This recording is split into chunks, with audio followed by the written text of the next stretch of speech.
Welcome welcome तेल लगा के जल्दी थी लेट सॉरी मुझे लेट आना पड़ा क्योंकि बिज़ी था। तो शो की शुरुआत में हम देखते हैं कि सब लोग ब्लैक रॉक की नाम की शिप पे आए होते हैं जिधर सब लोग डायनामाइट ढूंढने आए हैं। और पीछे से डॉक्टर हजरात की आवाज़ आती है कि रुक जाओ, यहाँ से आगे मत जाओ क्योंकि आगे खतरा हो सकता है। तो डॉक्टर हजरात फिर उन्हें वार्न करता है, लेकिन जो फ्रेंच लेडी होती है रूस से, वो कहती है कि नहीं, हमें उस ब्लैक डायमंड को लेके जाना ही होगा जिससे हम उधर धमाका कर सकें उस हैच में।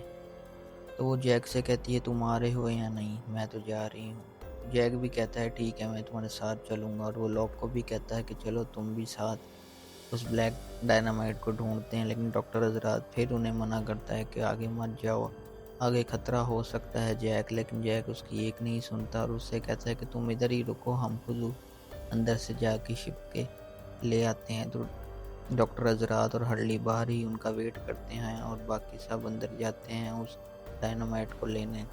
फिर वो लोग शिप के अंदर जाते हैं जिधर सारे शिप में वो डायनामाइट को ढूंढ रहे होते हैं और उन्हें गला सड़ा पुराना कंकाल मिलता है जो शिप में हजारों साल पहले यहाँ पे आई होती है।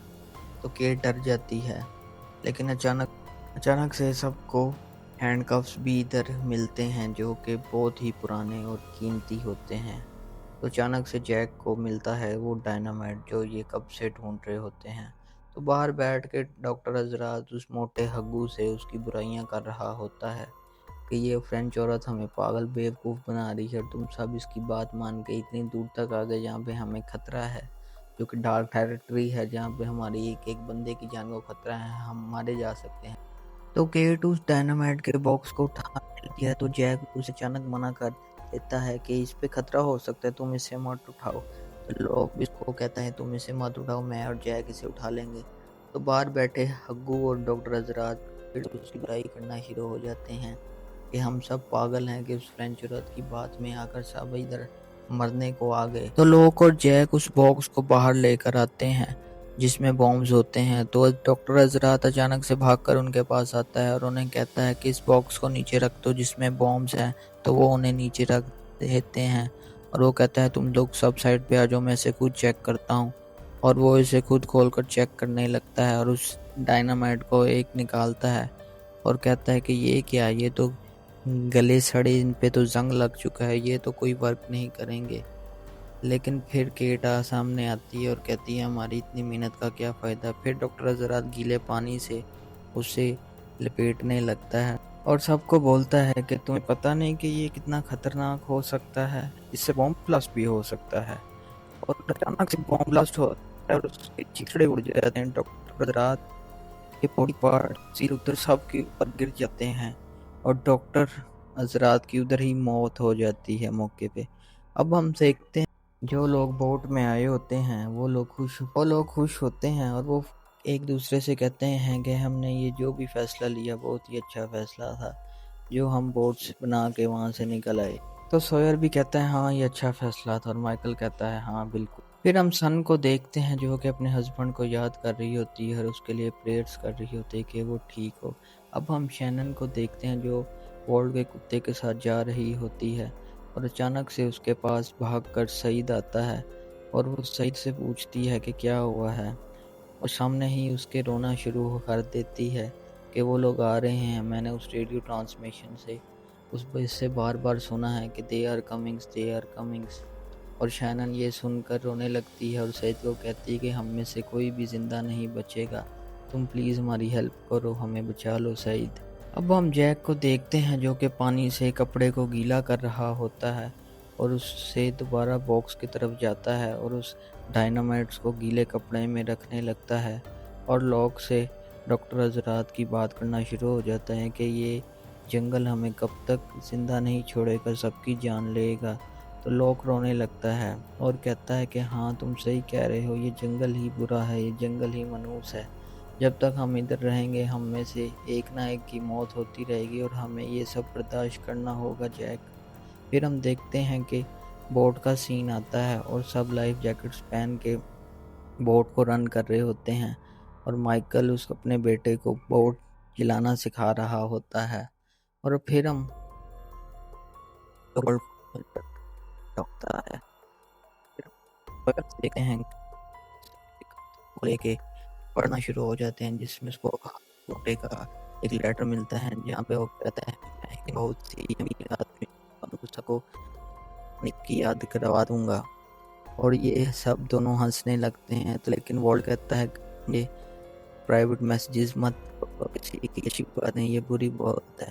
तो सर कहता है जाना यार, अभी तू बच्चा है, तुझे अभी क्या पता इस बात का। और वो उसे डांट के भगाने लगता है कि जा, मैं तो ये मैसेजेस पढ़ूंगा, बेशक ये प्राइवेट क्यों ना हो, और वो उसे डांट कर भगा देता है।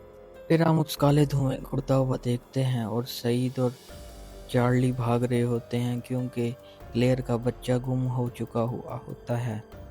तो सईद उसे अपनी पुरानी गन देता है जो कि उसने छुपाई हुई होती है, और चार्ली से कहता है कि हमें उसका बच्चा जल्द से जल्द ढूंढना होगा, नहीं तो वो जिंदा लाश बन जाएगी, क्योंकि उसके अलावा उसके पास कोई भी नहीं है। और उसे वो अपनी गन थमा देता है और प्रॉमिस लेता है कि तुम उसका बच्चा उसे ढूंढ के ही लाओगे उस घने जंगल में, उस डार्क टेरिटरी में। तभी अचानक से चार्ली के पास क्लेयर और सन आती हैं जो कि उसके ऊपर चिल्लाने लगती हैं कि मेरा बच्चा कहाँ है, कि तुमसे एक छोटा सा काम भी नहीं होता, मैंने तुम्हें बच्चे की जिम्मेदारी दी थी वो भी तुम नहीं कर पाए। तो चार्ली उसे तसल्ली देता है कि मैं तुम्हारे बच्चे को ढूंढ के ही लाऊंगा, तुम फिक्र मत कर लो। और फिर हम उसी काले धुएं को देखते हैं जो कि दी अदर्स के आने का निशान होता है।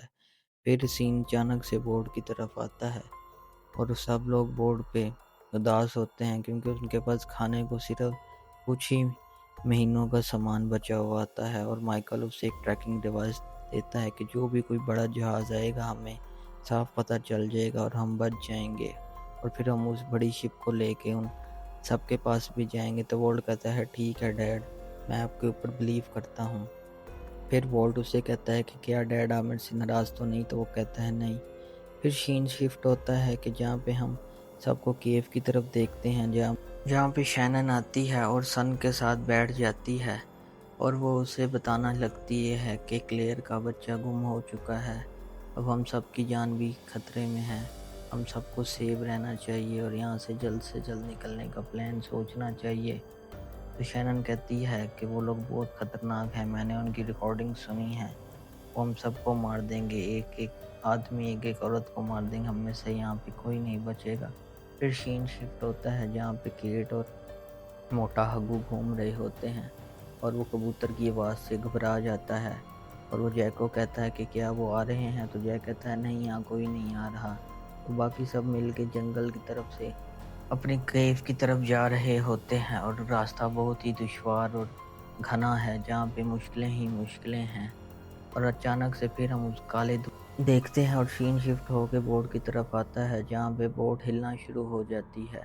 फिर हम अगला एपिसोड देखते हैं जहाँ पे सब लोग जंगल में दोबारा आए होते हैं और एक अनजान सी शक्ति उन्हें फॉलो कर रही होती है जिसका कोई साया नहीं होता, लेकिन वो काले पड़तार की तरह दिखती है और हरली मोटा उसे देख के भागने लगता है। और अचानक जैक पीछे देखता है तो उन्हें एक अजीब सा साया काला घना नजर आता है जो कि जंगल के पेड़ों को उखाड़ रहा होता है। तो लॉक एकदम अपना बैग उतार के सब कुछ भागने लगता है और सारी एक ही दिशा में भागते हैं, लेकिन लॉक वहाँ खड़ा होता है और उसे सामना करने के लिए उसे फेस करता है। तो अचानक से भागते हुए जैक को एहसास होता है कि लॉक हमारे साथ नहीं गया और वो लॉक को आवाज़ देता है मगर कोई रिस्पॉन्स नहीं आता और जैक उसके पीछे भागता है। तो लॉक के सामने वो अनजान शक्ति आती है और लॉक उसे देख के घबरा जाता है और वो लॉक को अपने पास खींचने लगती है, लेकिन मन ही मन में वो घबराया हुआ है लॉक और जैक को आवाज़ें दे रहा है कि जैक मुझे बचाओ। तो जैक भागता हुआ उसे बचाने के लिए जंगल में दोबारा आता है। इसी दौरान हम देखते हैं कि हरली मोटर केट के साथ होता है और केट पूछती है कि जैक कहाँ है। तो वो कहता है वो तो लॉक को बचाने गया है। तो केट भी उसके पीछे भागती है। अब हम देखते हैं कि केट को वो अनजान शक्ति खींच रही है अपने पास और जैक उसके पीछे भागता हुआ जाता है ताकि वो लॉक को बचा सके और वो लॉक को पकड़ लेता है और वो दोनों गड्ढे में गिरने से बचते हैं, लेकिन लॉक गड्ढे में फंस जाता है और जैक उसे कस के पकड़ के रखता है। ताकि कोई मदद आए, लेकिन पीछे से केट आती है और वो उन दोनों की हेल्प करती है ताकि दोनों को इस मुसीबत से निकाला जा सके। तो लोग उसको कहता है कि तुम मुझे छोड़ के चले जाओ, तुम अपनी जान बचाओ, लेकिन जैक उससे जाए बिना उसे जाने नहीं देता। तो वो केट को कहता है कि रस्सी है कोई, ताकि हम इसको खींच सकें, जल्दी मेरे लिए कोई रस्सी लाओ।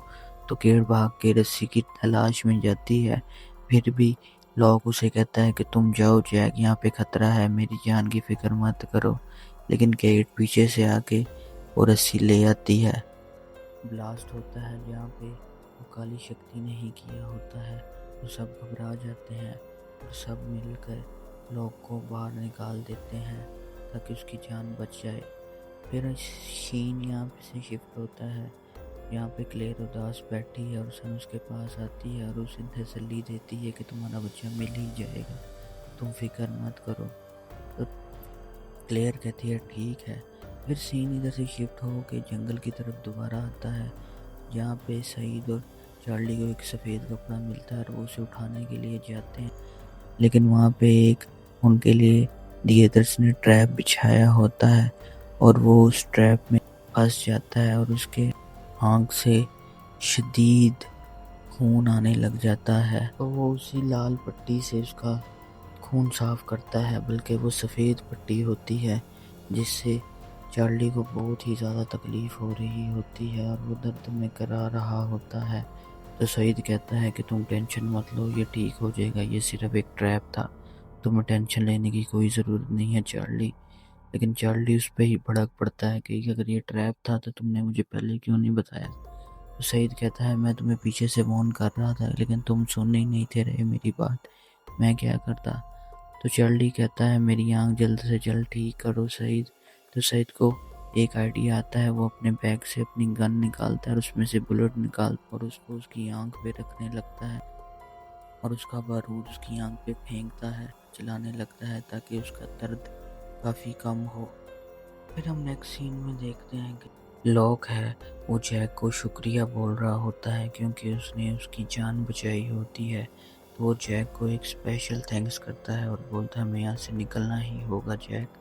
अब सीन शिफ्ट दोबारा होता है जहाँ पे सोयर को कोई शिप डिटेक्ट होती है जो कि उनकी तरफ आ रही होती है, जो कि खतरे की अलामत होती है। फिर हम काला धुआं को देखते हैं और सीन दोबारा शिफ्ट होता है जहाँ पे सईद और चार्ली दोबारा बीच पर आते हैं जहाँ आग लगी हुई होती है और वो घबरा जाते हैं कि क्या ये दर्स का साइन तो नहीं है, उन्होंने आग तो नहीं लगाई।